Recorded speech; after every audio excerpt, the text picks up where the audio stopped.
Yardım edecek biri yok mu?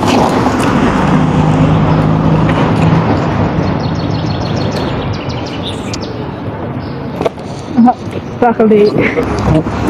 Engelli olmak sorun değil, engelliye engel olmak sorun.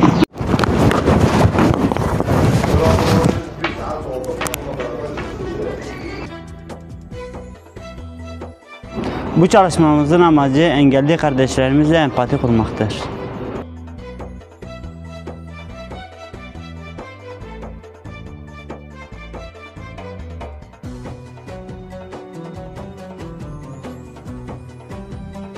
Engelli olmak bir kusur değil, herhangi bir gün değil, her gün yanınızdayız.